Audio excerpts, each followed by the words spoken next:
ख्वाजा साहब अपने कुछ मुरीदों के साथ अजमेर की सरजमीन पर कदम रखते हैं।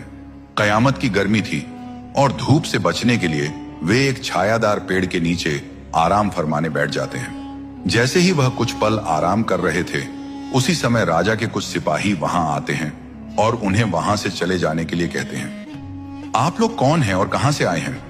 ख्वाजा साहब ने शांति से उत्तर दिया, हम मुसाफिर हैं, सफर पर निकले हैं। साया देखकर बैठ गए, लेकिन सिपाही कहते हैं, आपको पता नहीं कि राजा के यहाँ ऊंट ही बैठ सकते हैं, आप लोग यहां से चले जाइए।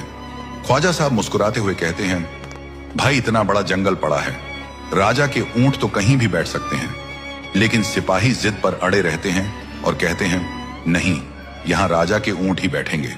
सिपाहियों की बात सुनकर ख्वाजा साहब अपने साथियों के साथ वहां से चले जाते हैं और दूसरी जगह रात गुजारते हैं। सवेरे सिपाही देखते हैं कि सारे ऊंट जमीन से चिपक गए हैं और उठ ही नहीं पा रहे। हैरत में सिपाही तुरंत राजा के पास जाते हैं और पूरी घटना सुनाते हैं। राजा चौंकते हुए पूछते हैं, ऐसा कैसे हो सकता है? सिपाही कहते हैं, महाराज, हमें लगता है कि यह सब उन्हीं फकीरों की करामात है जिन्हें हमने वहां से उठाया था।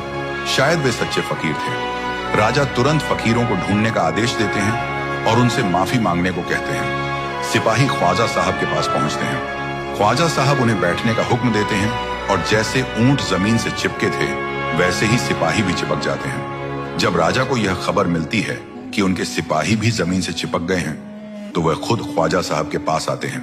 ख्वाजा साहब राजा को भी बैठने का हुक्म देते हैं और लाख कोशिशों के बावजूद राजा उठ नहीं पाते।